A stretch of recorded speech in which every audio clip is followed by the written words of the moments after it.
আমি একজোড়া জুতা কিনছি 7-8 বছর হয়ে গেছে, পায়ে দেই না। গতকালকে বাইর করছি পায়ে দেওয়ানোর জন্য, পায়ে দিতে পারি নাই, সোল খুলে গেছে। কারণ কি জানেন? টেম্পার শেষ হয়ে গেছে জুতার।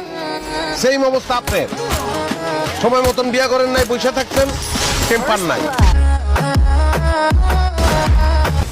মারণের ভয় আরে নদে আই দেখছি আর জীবন আরে বৌদ্ধ মারছে। আমি মাছ দরজায় গেছি, পার হয়ে গেছি, একবার দিবা না বহুবার গেছি। আমি জানি জীবন কারে কয়। চিন্তা করছি সামনে কুমিরের ব্যবসা করবো। কেন করবো? কুমিরের ব্যবসা কেমনে করবো? কুমির ধরে আনতে হবে না, সুন্দরবন থেকে ধরে আনবো। নদী থেকে কুমির কেমনে ধরবো? আপনার মতন খাটো খাটো মানুষ সুস্থ আছে, পিঠের মধ্যে বসি লাগাইয়া তারপর গাঙ্গে ছেড়ে দিয়ে কুমির দেবো। ওই তো